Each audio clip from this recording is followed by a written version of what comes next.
Now, I believe that we have some questions from the brother's mic on the left-hand side. Go ahead. Hello, Dr. Zakir Naik. My name is Harris. I'm from Phoenix, Arizona, in the United States. Two of my friends in America have converted watching YouTube videos of you. One of them a Christian, one of them an atheist. One of my friends presented me with how to deal with an atheist DVD of yours, which I did watch. But that didn't answer my question. And I've asked this question to a lot of people with no satisfactory answers, a lot of intelligent people. Of all the scholars that I've ever watched on YouTube, in my opinion, you're the most rational, logical, easy to understand kind of scholar that I've ever come across in my life. And it is really important that this question is answered because I've never had a satisfactory answer for this question. My question is like a coin with two sides. The first side of it is this, and this is the question. I'm somewhere between an atheist and an agnostic, I'm not sure where. God has created this entire universe, and the Quran speaks a lot about how it's taken so many days and mountains and this and that, and life is going to be a test and whatnot. My question is, way before God decided to create this entire universe, before he decided to put human beings, before he decided to send Prophet Muhammad or Adam and Eve, way before he even planned about doing any of this, he knew the end result of it. He knows, in the end, he will be disappointed by certain people, and he will throw them in hellfire. He knows they will be burning. He knows they will be tortured, and that is when they will be repenting for what they've done. Way before he created the entire universe, he knows the outcome is going to be bad. It may be good for certain people who are in heaven, but he knows that he can save those people from being in hell, way before he even decided to go ahead with the creation. Yet he decides to go ahead with it, with all his godly logic.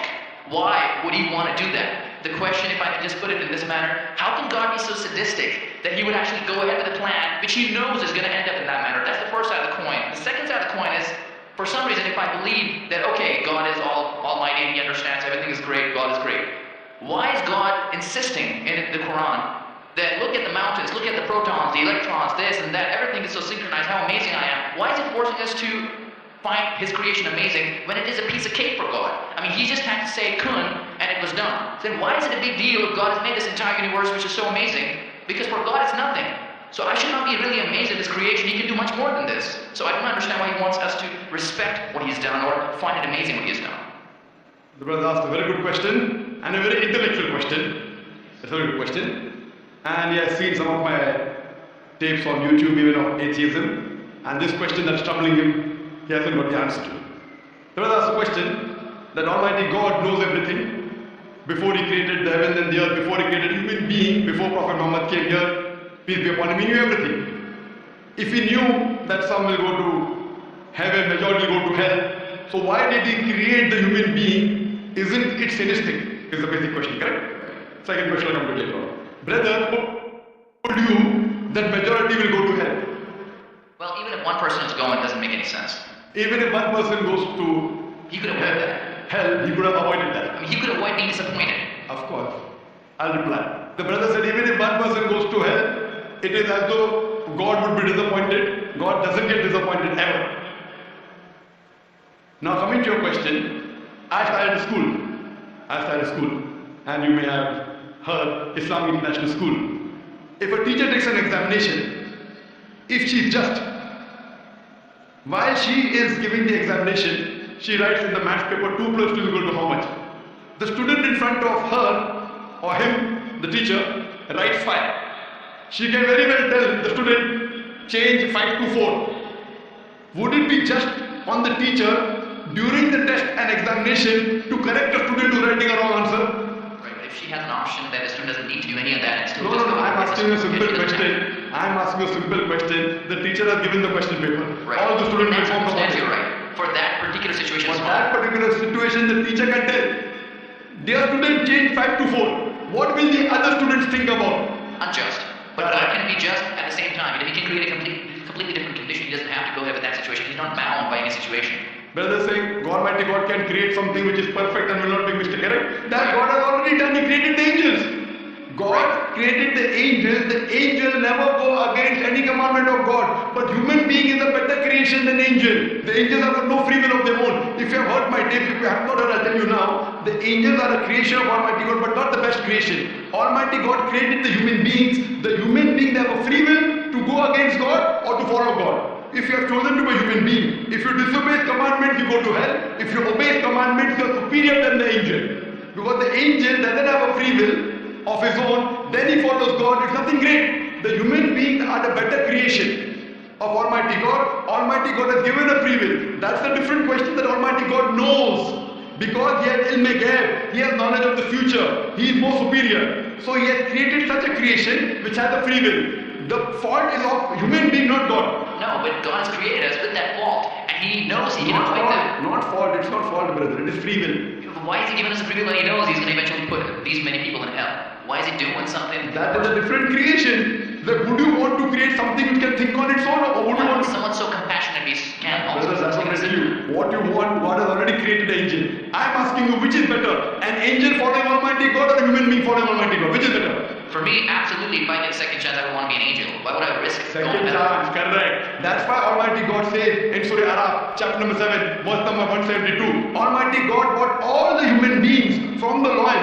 of Adam and asked them, is there one God? All agreed. Almighty God says in Surah Hashar, chapter 59, verse number 21, if Almighty God revealed the Quran on the mountain would shut down. Almighty God says in Surah Ahzab chapter 30, verse number 72, it is the human beings who are fools who said we want to be human beings. You and I were fools. Now you cannot backtrack. Once you said you want to appear for the test, once you read the test paper. Nobody asked me. They asked Adam and Eve. No, brother. Quran says every human being was asked, and then it is washed off. This memory is washed off. If the memory is in the test, Almighty God says in the Quran, do you want to be a human being? If you become a human being, you can become superior to an angel or can get inferior. If you don't want to become a human being, just pass. Even for argument's sake, even in that. Please let me complete.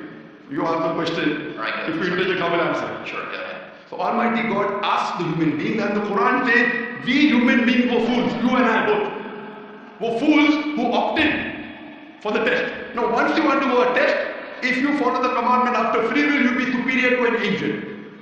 If you disobey Allah, you become inferior to an angel. We wanted to pass with distinction, you and I. You told, I don't remember. Of course you will not remember. And even I don't remember. But I believe in the Quran. On the day of judgment, Almighty God says, not a single human being will object to the justice of Allah. That will come to know on the day of judgment. Only thing we'll say, please give us one more chance. Almighty God will say it's too late. Because if He wants to give you a new chance, then I'll have to come back in the world again. Again, everyone. So those who failed, He can't get only the failures. So the Quran says no one will ever object on the justice of Allah. They will request Allah, give us one more chance. Almighty God says too late. Almighty God gives us chances in this world itself. You make a mistake, Allah gives you a chance to repent. You repent. Allah forgives you. Again you make a mistake. Once you die, it's only one. So as far as the first question is concerned, why did God create? Because it's a better creation. Any logical person, including you, has to agree that a person who has the free will is the better creation than a person who has no free will. Only your question you don't remember is perfectly right. When you die, when you are resurrected, that time you and I will meet. Then you will say, I remember. Even I don't remember now. But I have faith in the Quran that Quran cannot be wrong, because scientifically, if you heard my lecture, 80% of the Quran is 100% matching with science. 20% is ambiguous, neither right, neither wrong. So my logic says when 80% is 100% correct and not even 0.1% of the 20% is wrong, so my logic says even this 20% would be right. I'm a scientific person, I'm a logical person. So I believe in the statement of the Quran that we chose. If you wouldn't have chosen, you could have questioned God. Why did you make me a human being? Then God would have been at fault. But God says in the Quran, He asked the mountains were afraid. Everything else was afraid. We human beings opted for this. But do you remember being asked? I don't remember being asked. Brother, if you heard my answer, even I don't remember. But if you remember, then where is the test? Imagine if a teacher teaches you something. Teacher teaches you something. Teacher gives you the book. The teacher has to take away the book for the test. If the teacher says, okay, take the book and answer, where is the test? Okay, but why? After the examination is over, you can go home and check or not. But even before the exam began, God knows. Brother, listen to me. After the examination is over, can you go and check home or not in the textbook? Absolutely. But during the examination, can you check? No. So now the examination is going on, brother. Once it's over, you can check. If you tell teacher, I want to see the textbook, I don't remember. No. During the examination, you cannot refer to the textbook, it will be called cheating. Okay? So once the examination is over, if you don't remember, you tell God, what is this illogical? But Quran says not a single human being will object to the justice. Let the test go to work. So today, I being a scientific person, I being a logical person, based on my knowledge of science, based on my logic, when I read the other scripture and when I read the Quran, I find Quran is the only book, only religious scripture on the face of the earth which passes the test. So therefore I, being a scientific person, being a logical person, agree, okay fine, this statement of the Quran also has to be right. I don't remember, that's the test. If I remember, where is the test? So that answers the first part of the question. First part, that saying that God was sadist. God is not sadist. For example, I start a medical college. I want the school students to go to medical. How many students who go to school enter the medical college? Just roughly, can you guess? Few, surely less than 5%. Less than maybe 1%. So why did you make a college only 1% can enter? Fine, it is for selected few. So same way God made heaven, Jannah, Jannat-e-Firdaus. Everyone cannot go to Jannat-e-Firdaus. Why not? Sorry? Why not? Why can't everyone go to medical college? Because it's human capacity. If humans were capable of being able to go to medical college, they would. That's the way we are made. The same way everyone cannot become a doctor. Only those who have the capacity. Same way everyone cannot go to Jannat-e-Firdaus, the high levels of paradise. We have to strive. God has given you capacity. If you don't follow His guidance, you cannot. If you follow His guidance to go to Jannah, it's very easy. If you are intelligent, it's very easy. If you are intelligent and if you are truthful to yourself. But if you are not truthful to yourself, even a non-intelligent man can go to Jannah. Only thing you should be truthful. God has given you different options how to follow Him. Some people think they are smart. I tell them they are extra smart. If they were smart, they would see this crystal clear in black and white that this is the word of God, you have to follow it. That's the reason Francis Bacon said, little knowledge of science makes you an atheist, in-depth knowledge of science makes you a believer in God. So I wouldn't say God is sadist. I said we were fools who opted to undergo the test. Not God. God gave you an option. What you want to be, we chose. So we are responsible, not God. God is not a sadist, we are fools. That's what the Quran says. On the day of judgment you will come to know, inshallah, you and I both. Inshallah, if I go to Jannah, inshallah, I'll pray to God, I'll thank God. You know, I was a good person, I choose to be a human being. If you pass the test, if you fail, then we will correct our own self. Hope that answers the question. The second part? Sorry, what was the second part? That even if I believe how almighty He is, how knowledgeable He is, why is He so bent on convincing us, look at the mountains, look at the electrons, look at the protons? The second part of the question was that why does Almighty God give references of the mountain that is created this? For Him it is peanuts. So why is He talking? You know why He's saying? He's saying these peanut things, mountain, they would shudder. You human being who are superior, why don't you understand? Quran says in Surah Hashr chapter 59 verse number 21, had the Quran been revealed on the mountain would have fallen down to utter ruin. But to us human beings, it is not. He's giving this example to show that these things which are so powerful, the mountains, etc., which He has created, would have submitted their will. Why don't you human beings do? He's trying to give an example that we are fools. He's not trying to praise Himself. And whenever He asks us to praise Him, or when He says, for example, Allah Akbar, God is the greatest, do you think it will change Allah? No. Whether He says 1,000 times Allah Akbar or 1,000,000 times, He cannot become greater, He is already the greatest. The reason we say these things is because it is our human mentality, our human nature that we follow the people who are famous, we follow the people who we praise. For example, your mother has a heart attack. There is an unknown person on the street who gives you the treatment. And you heard that the best heart specialist in the world is Dr. X. Now will you follow Dr. X's advice or the person on the street who you don't know? Dr. X. Why? Because Dr. X is famous. People know him. He's the best in the world. So the reason in our salah, in our life, we say Allah Akbar, Allah is the greatest, Allah is the most wise, Allah is the most intelligent. Why? If we say that, it doesn't benefit Allah. It benefits us. That if we praise Him, we follow Him. If we follow, we go to Jannah. To Allah, it makes no difference. Therefore Allah says, will you not then believe? Will you not then understand? That means the Quran is revealed to the people for understanding. So He's giving this example not to make Himself great. He's already the greatest. Whether we say 1,000,000 times Allah is the greatest, it will not make a difference to Allah. He's telling it to you. Allah says in the Quran, Allah does not require you, you require it. So when we praise Him, it is human psychology.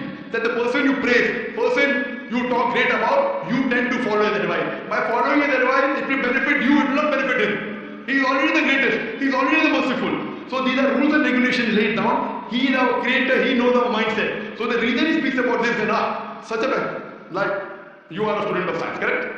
I am also a student of science. The moment I come to know, Allah mentioned these scientific facts which we came to know today, 50 years back, it increases my faith in Allah.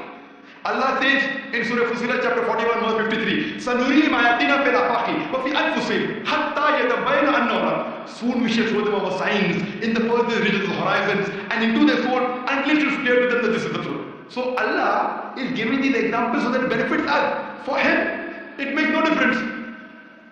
It is benefiting us, so He is giving us a chance to follow Him so that we can go to heaven. Hope that answers the question. I recognize his power, and I understand he's amazing in all that he's done. But am I expected to be amazed at his achievements at creating this universe? Because for him, it's like a 1 second job. Correct. Right. So for him, which is 1 second job, when he tells you not to have alcohol, if you really... Sure, but can I expect to be amazed at his creation? No, see, the thing is that he's not there to prove himself better. If you believe that for him it is peanuts, so will a person lie? No. So if he says don't have alcohol, you will not question him. No. Don't have hope, you will not question him. Yeah, but I'm not amazed at his creation because for him it's nothing. Compared to us, it's amazing. For him, it's nothing. Right. But compared to us, a person who can create the universe, when he tells me not to have alcohol, I immediately follow. Sure, I'm not following him, but do I have to be amazed at his creation as is said in the Quran? See, as you ask me the question, should I be amazed at the creation? Right. I would say, if I believe human being is a better creation, then yes, I'm amazed, and then I say, Alhamdulillah, He has made me better than that. So if I'm amazed, He made the mountains, He made the stars, He made the sun. But He made Zakir Naik also. He made a human being. And we are the best of creation. So He gives these examples so that we realize what benefit He has given to us. All the favors He has given to us. Talking about the sand, talking about the protons, talking about the mountains. Finally He says human beings are the best creation. So in comparison, we have to agree that our Creator has created this human body, the molecules, the DNA, the complex thing, which can never come by chance. So in this way, we are amazed at the creation of the human being. And then we submit to Him. If you are not amazed, only by being amazed, we submit that He is our Creator, He is worth worshipping. No one else can do that. This is so that we worship Him and we pass the test and we go to paradise. Hope that answers the question. If Bill Gates gives me $100, should I be amazed that he's giving me that money? I believe that the question has been answered, and unfortunately we are very constricted for time. You are welcome to come back tomorrow, inshallah. As with all of the brothers and sisters, we have come to the end of tonight's session, so please... Another thing in class is that if Bill Gates gives you $100, Should I be amazed? will you get amazed? Brother, the question is, why should Bill Gates give you $100? If you tell me a Tom, Dick and Harry gives you $100, nothing to be amazed. Bill Gates gave me $100. It's something that he gave you. Why did he give you and somebody else? Why? So the question is, why did he give you is the question. Okay. If some Tom, Dick and Harry gives you, if a man on the street gives you $100, Bill Gates. Got it. You got it, no? Got it. I got that. So now you're convinced, no? Yes, absolutely. That is the answer. So inshallah, I hope that will come closer to Islam. So I should not be amazed at the fact that he's giving me the money. I should be amazed it's him who's giving the money. Alhamdulillah. Got it. So it was worth the time extending. Alhamdulillah.